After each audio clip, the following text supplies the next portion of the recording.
Samantala, naging mabilis ang pagtaas ng tubig sa maraming lugar sa Quezon City kahapon dahil nga po sa malakas na buhos ng ulan. Pero mabilis din naman pong humupa ang baha sa ilang mga lugar. Samantala, agad namang nilikas at ni-rescue ang ilang residente sa mga binahang barangay. At para sa iba pang detalye tungkol sa naging epekto ng habagat sa lungsod Quezon, kakausap po natin si Ms. Peachy De Leon. Siya po ang tagapagsalita ng Quezon City DRRMO. Ma'am Peachy, magandang umaga po. Diane Kerr po ito ng Rise and Shine Pilipinas sa PTV. Good morning, Miss Dayan. Alright, ma'am, sa inyo pong naging monitoring po kahapon, aling area po yung talagang binaha po dito sa lungsod Quezon? At kung ikukumpara po natin siya before, ito po ba yung mga area na madalas pong binabaha po talaga, ma'am?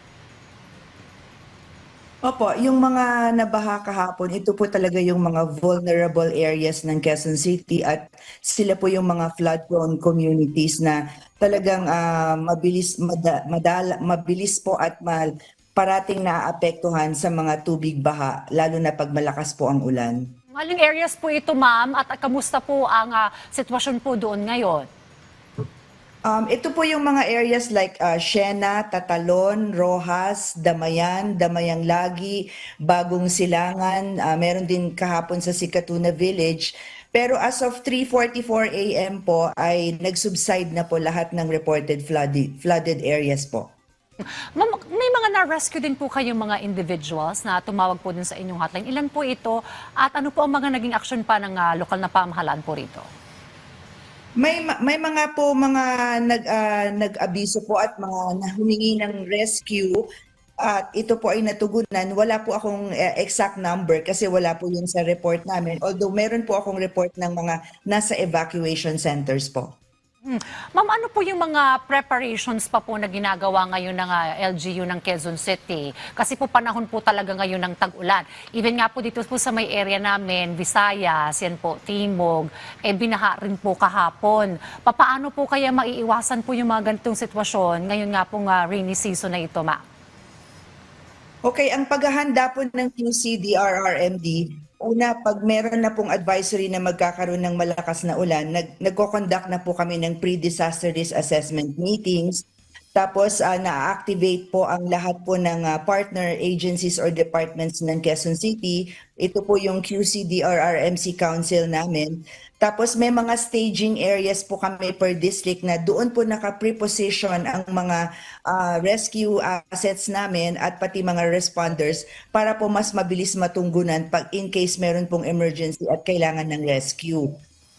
Dito po, kailangan po talaga na ready kami at talagang continuous monitoring lang po, lalo na po sa mga vulnerable areas ng Quezon City. May mga ongoing pa rin po ba mga clearing operations ngayon, ma'am? At saka yung po ating mga dredging, ano po yung mga operations pa po natin ngayon, ma'am Peachy?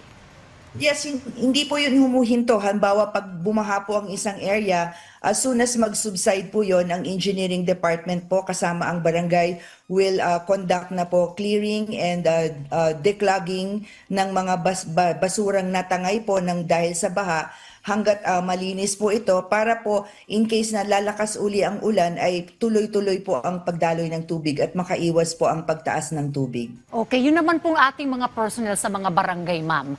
Ano po yung mga papel pong maaari po nilang gampanan dahil sila po talaga yung mga, kumbaga, first responders po natin sa mga ganitong sitwasyon? Ang mga nasa barangay po, meron po kaming tinatawag na BDRRMC, so Barangay Disaster Risk Reduction Management Council, at sila po ay trained para po maging first responders dahil sila yung unang-una talagang nasa area nila at kasama po ng QC-DRRMD na mga people din na tutulong para po in case kailangan ng rescue and evacuation assistance at ma-monitor natin kung meron pong mga nangangailangan po ng tulong at basic assistance din po.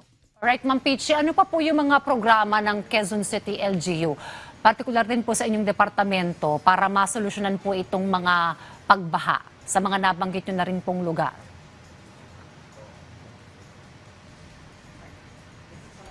Mukhang naputo lang po yung ating linya ng komunikasyon kay Ma'am Peachy. We'll try to call her back again. Pero maraming salamat po, Ma'am Peachy De Leon. Siya po ang tagapagsalita ng Quezon City DRRMO. Ma'am Peachy, are you back po sa ating linya? Alright, ma'am. Yes po. I was asking Yes. po kanina, yung po pong mga nakalinya pong programa ng QCLGU para po masolusyonan po itong pagbaha sa ilang pong lugar sa Quezon City. Okay, ang Quezon City po ay meron tinatawag na Drainage Master Plan po. Ito ay ang gabay natin para magkaroon po ng flood mitigation projects na makakatulong po sa pag-lessen ng pagbaha sa ating lungsod. Katulad po ng detention basin, retention ponds, flood interceptors, meron din yung stormwater storage system, pati po ang dredging and declogging po. Ito po ay ongoing at nagpapatuloy na projects po under the Drainage Master Plan. In fact po sa area po ng Siena at saka Santo Domingo na meron po tayong intervention project na tinatawag na detention basin sa G. Araneta Avenue para po somehow makatulong dahil ito po ay isa sa talagang vulnerable at parating binabahang area. Meron din po tayong detention basin sa Barangay Santa Monica at Barangay Tandang Sora. At meron din po tayong mga programang Tanggal Bara, Iwas Baha program. Ito po yung continuous na dredging, cleaning, and declogging ng lahat po ng waterways na pumapalibot sa Quezon City. At ang continuous po na coordination namin with DPWH para po fit or angkop po ang mga flood control projects sa Drainage Master Plan po ng Quezon City Government. Panguling tanong lang, may mga evacuees pa rin po ba as of the moment, ma'am, sa Quezon City? Yes po, as of 6 a.m. po, meron pa rin po tayong evacuees sa mga several barangays po na affected.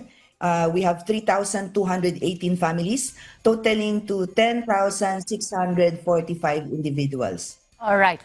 Well, maraming salamat po sa update, Ma'am Peachy De Leon, ang tagapagsalita po ng Quezon City DRMO. Patuloy rin po kayong mag-ingat. Salamat po, Ma'am Peachy, sa update.